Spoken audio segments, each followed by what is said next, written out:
इस दुनिया का चाहे कोई भी माता पिता हो, अपने बच्चों का एक बेहतर भविष्य बनाने के लिए दिन रात मेहनत तो करता ही है। समय समय पर अपने बच्चों को सही और गलत का रास्ता भी दिखाता है। लेकिन वही बच्चे जब जवानी की दहलीज पर कदम रखते हैं तो माता पिता को दरकिनार करके अपने फैसले खुद करना शुरू कर देते हैं, जिसकी वजह से वो खुद की ज़िंदगी तो बर्बाद करते ही हैं, उनके साथ और भी न जाने कितने लोगों की ज़िंदगियां भी बर्बाद हो जाती हैं।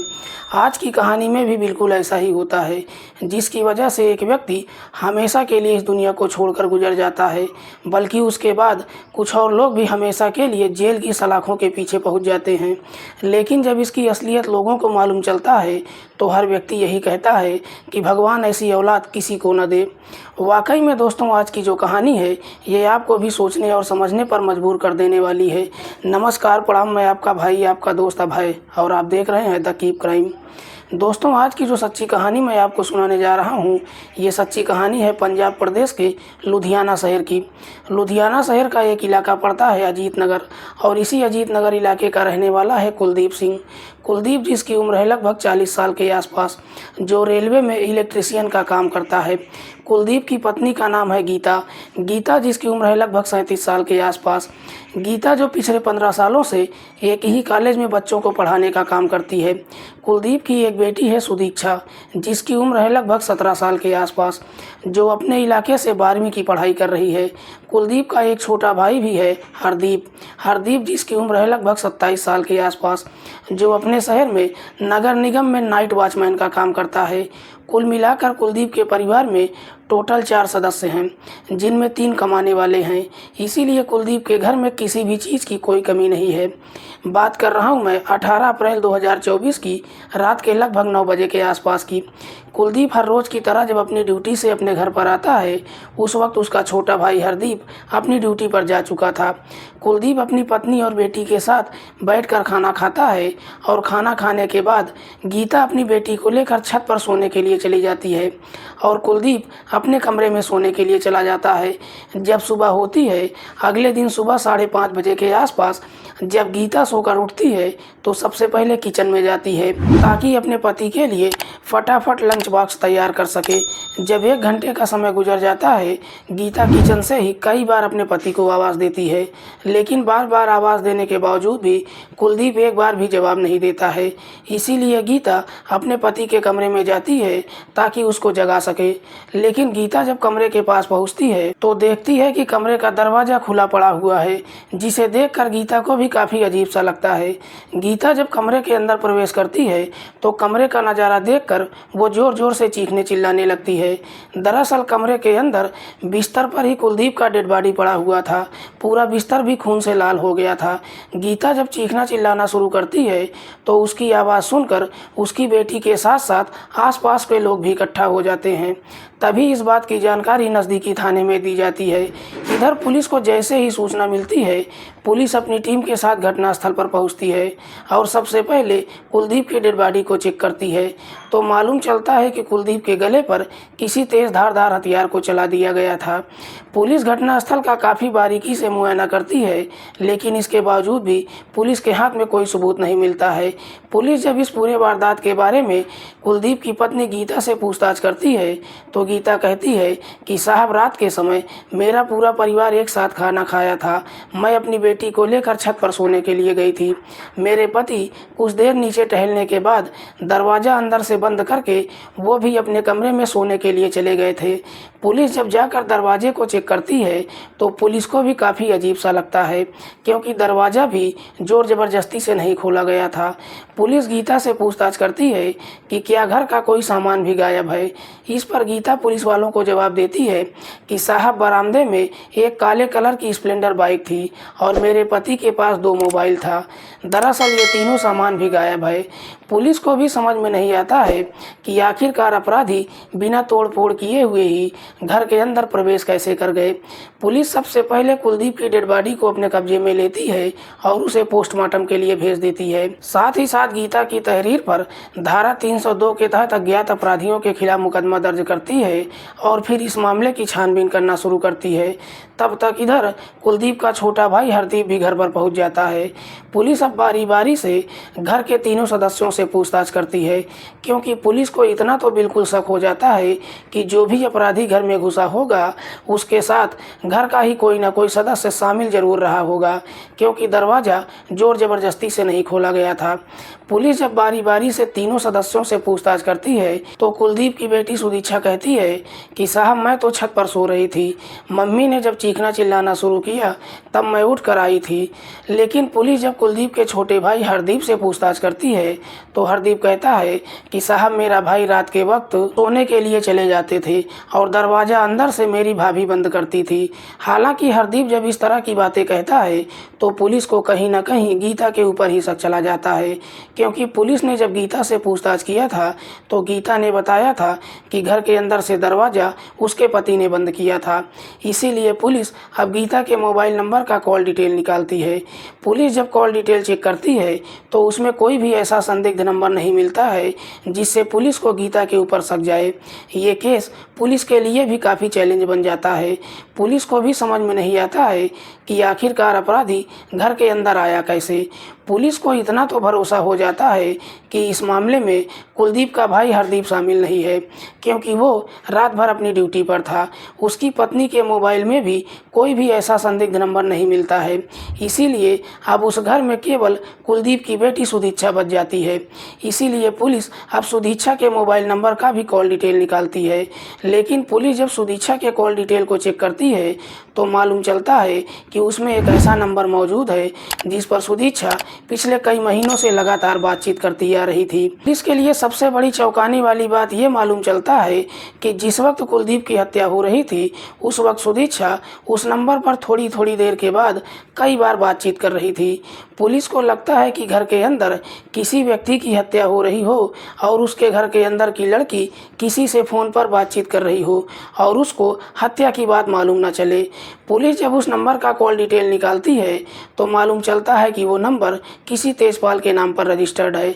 तेजपाल जिसकी उम्र है लगभग 21 साल के आसपास, जो पास के ही मेहर सिंह नगर में रहता है और अपनी एक दवाई की दुकान चलाता है। पुलिस को जैसे ही इस तरह का डिटेल मिल जाता है, पुलिस इसी डिटेल के आधार पर तेजपाल को अपनी हिरासत में लेती है और फिर तेजपाल से कुलदीप की हत्या के बारे में पूछताछ करती है। तेजपाल पुलिस वालों को जवाब देते हुए कहता है कि साहब ये बिल्कुल सच है कि मेरा सुदीक्षा के साथ प्रेम प्रसंग चल रहा है और उस रात को मैं उससे कई बार बातचीत भी कर रहा था, लेकिन मैंने कुलदीप की हत्या नहीं किया है। लेकिन पुलिस को तेजपाल की बातों पर भरोसा नहीं होता है। इसीलिए पुलिस अब तेजपाल के साथ सख्ती से पूछताछ करना शुरू करती है। पुलिस जैसे ही अपनी शक्ति दिखाना शुरू करती है, आखिरकार मजबूर होकर तेजपाल अपनी सच्चाई कबूल कर लेता है। लेकिन तेजपाल जब इस हत्या की पूरी कहानी बताता है तो वाकई में इसे सुनने के बाद हर कोई हैरान रह जाता है। दरअसल इस कहानी की शुरुआत होती है इस घटना से ठीक 2 साल पहले, जब सुदीक्षा और तेजपाल के बीच में प्रेम प्रसंग शुरू हो जाता है। दोनों के बीच में जब प्रेम प्रसंग शुरू होता है तो उसके बाद तेजपाल और सुदीक्षा दोनों फ़ोन पर एक दूसरे से बातचीत ही नहीं करते हैं, बल्कि एक दूसरे से मुलाकात भी करते हैं। लेकिन जैसे ही कुछ महीने का समय गुजरता है, एक दिन इस बात की जानकारी सुदीक्षा के पिता कुलदीप सिंह को मालूम चल जाता है। कुलदीप को जब अपनी बेटी की हरकतों के बारे में मालूम चलता है तो अपनी बेटी को काफ़ी प्यार से समझाता है और कहता है कि अभी तुम्हारी पढ़ने लिखने की उम्र है, इन लफंगों के चक्कर में मत पड़ो, बल्कि पढ़ लिख कर अपना एक बेहतर करियर बनाओ। कुलदीप अपनी बेटी को लाख समझाने की कोशिश करता है, लेकिन इसके बावजूद भी सुदीक्षा अपने पिता की एक बात नहीं मानती है, बल्कि इसके बावजूद भी लगातार तेजपाल से बातचीत ही नहीं करती है, बल्कि उससे मुलाकात भी करती है। इसीलिए कुलदीप इस बात की शिकायत अपनी पत्नी से करता है। गीता भी अपनी बेटी को काफ़ी समझाने की कोशिश करती है, लेकिन इसके बावजूद सुदीक्षा ना तो अपने पिता की और ना ही अपने माँ की बात मानती है। समय धीरे धीरे आगे गुजरना शुरू होता है। इधर सुदीक्षा और तेजपाल दोनों शादी करने का फैसला कर लेते हैं, लेकिन कुलदीप इस शादी के खिलाफ हो जाता है। लेकिन हद तो तब हो जाती है जब 18 अप्रैल को सुबह सुबह जब कुलदीप अपने ऑफिस जाने के लिए तैयार होता है, इधर जब उसकी पत्नी गीता टेबल पर लाकर नाश्ता रख देती है। कुलदीप अपनी बेटी को आवाज़ देता है ताकि साथ में आकर नाश्ता कर सके। टेबल पर बैठकर कुलदीप सुदीक्षा को कई बार आवाज़ देता है, लेकिन सुदीक्षा कमरे से एक बार भी जवाब नहीं देती है। इधर गीता अपने पति को कई बार समझाती है कि उसको छोड़ दीजिए, आपको लेट हो रहा है, आप नाश्ता करके चले जाइए। लेकिन कुलदीप नाश्ता छोड़ देता है और सीधे अपनी बेटी के कमरे में चला जाता है। लेकिन कुलदीप जैसे ही उसके कमरे में जाता है तो देखता है कि सुदीक्षा अपने दोनों कानों में हेडफोन लगाकर फ़ोन पर तेजपाल से बातचीत कर रही है। कुलदीप जब अपनी बेटी को सुबह सुबह तेजपाल से बातचीत करते हुए देखता है तो काफ़ी गुस्से में आ जाता है और अपनी बेटी को फटकार लगाते हुए कई तरह की बातें समझाता है और कहता है कि मैं तुमको कई बार मना कर चुका हूँ कि उस लफंगे के चक्कर में मत पड़ो, लेकिन तुमको मेरी एक बात समझ में नहीं आता है। कुलदीप तुरंत ही अपनी बेटी के हाथों से मोबाइल छीन लेता है और गुस्से में ही मोबाइल फर्श पर पटक देता है, जिसकी वजह से मोबाइल टूट जाता है। जैसे ही मोबाइल टूट जाता है, बाप बेटी के बीच में झगड़े तकरार शुरू हो जाता है। इधर गीता जब ज़ोर ज़ोर की आवाज़ सुनती है तो अपनी बेटी के कमरे में जाती है और कैसे भी करके बाप बेटी को समझा देती है, लेकिन इसके बावजूद भी कुलदीप का गुस्सा कम नहीं होता है। नीचे उतर कर आता है, अपना बैग लेता है और बिना नाश्ता किए बगैर ही अपनी ड्यूटी पर चला जाता है। कुलदीप जब बिना नाश्ता किए ही अपनी ड्यूटी पर चला जाता है, इस वजह से गीता भी काफ़ी गुस्से में आ जाती है। खुद भी नाश्ता नहीं करती है, अपना बैग उठाकर कॉलेज के लिए चली जाती है। लगभग 10 बजे के आसपास इधर सुदीक्षा भी अपने कॉलेज के लिए निकल जाती है। लेकिन शाम के लगभग 9 बजे के आसपास जब कुलदीप अपनी ड्यूटी से अपने घर पर आता है तो काफ़ी ठंडे दिमाग से काम लेता है। सबसे पहले अपनी बेटी के पास जाता है और उसको दुनियादारी की तरह तरह की बातें समझाता है। कहता है कि मैं गुस्से में आकर मैंने तुम्हारा फ़ोन तोड़ दिया, लेकिन मैं तुमको नया फ़ोन खरीद कर दे दूंगा। जब अपनी बेटी को मनाने की कोशिश करता है, सुदीक्षा भी अपने पिता की बात मान जाती है। उसके बाद तीनों हंसी खुशी एक साथ बैठकर खाना खाते हैं। खाना खाने के बाद गीता अपनी बेटी को लेकर छत पर सोने के लिए चली जाती है। इधर कुलदीप भी खाना खाकर नीचे ही कुछ देर तक टहलता है, उसके बाद सोने के लिए अपने कमरे में चला जाता है। इधर कुलदीप को लगता है कि उसने अपनी बेटी से अपनी गलतियों की माफ़ी मांग चुका है और उसकी बेटी भी मान गई है, लेकिन शायद कुलदीप को यह गलतफहमी हो गई थी। दरअसल सुदीक्षा अपने पिता से इस प्रकार से नफरत कर चुकी थी कि अब वो अपने पिता को ही इस दुनिया से हटाने का तय कर चुकी थी। दरअसल सुदीक्षा दिन में ही अपने प्रेमी तेजपाल के नंबर पर फ़ोन करती है और सुबह की पूरी घटना के बारे में तेजपाल से बताती है। कहती है कि मैं अपने पिता को नहीं झेल सकती हूँ, इसीलिए मैं उसको इस दुनिया से हमेशा के लिए हटाना चाहती हूँ। सुदीक्षा जब अपने पिता को ही इस दुनिया से हटाने के लिए कहती है तो तेजपाल भी उसका साथ देने के लिए तैयार हो जाता है और दिन में ही सुदीक्षा और तेजपाल कुलदीप को इस दुनिया से हटाने के लिए पूरा षड्यंत्र बना लेते हैं। इधर रात के समय जब कुलदीप अपने कमरे में सोने के लिए जाता है, सुदीक्षा की माँ गीता भी गहरी नींद में सो जाती है। सुदीक्षा तेजपाल के नंबर पर फ़ोन करती है और अपने घर में बुलाती है। इधर तेजपाल जब सुदीक्षा के घर में जाता है, खुद सुदीक्षा ही जाकर दरवाज़ा खोलती है और उसको घर के अंदर बुला लेती है और सीधे लेकर अपने पिता के कमरे में जाती है। उस वक्त कुलदीप अपने बिस्तर पर काफ़ी गहरी नींद में सो रहा था। इधर तेजपाल जब सुदीक्षा के घर में जाता है तो अपने साथ एक तेज़ धारदार हथियार भी लेकर जाता है। सोते समय ही उस तेज़ धारदार हथियार को कुलदीप के गले पर चला देता है, जिसकी वजह से कुलदीप के मुंह से चीख भी नहीं निकल पाती है और उसकी घटनास्थल पर ही मौत हो जाती है। कुलदीप की जब मौत हो जाती है उसके बाद सुदीक्षा और तेजपाल अपने आप को बचाने के लिए एक प्लान बनाते हैं। दरअसल सुदीक्षा खुद ही अपने पिता का दोनों मोबाइल लेकर स्विच ऑफ कर देती है और उसे अपने प्रेमी को दे देती है। साथ ही साथ तेजपाल से कहती है कि बाहर बरामदे में जो बाइक खड़ी है उसे भी अपने साथ लेकर चले जाओ, ताकि पुलिस जब यहाँ पर पहुँचेगी तो सबको यही लगेगा कि घर के अंदर बदमाश घुस आए थे और उन्होंने लूट के इरादे से मेरे पिता की हत्या कर दिया है। वाकई में तेजपाल जब ये पूरी कहानी पुलिस वालों को बताता है, पुलिस तेजपाल की तहरीर पर सुदीक्षा को भी अपने हिरासत में लेकर आती है। फिलहाल पुलिस ने इन दोनों आरोपियों को अपनी हिरासत में लेकर इन पर गंभीर धाराओं में मुकदमा दर्ज करके जेल भेज दिया है।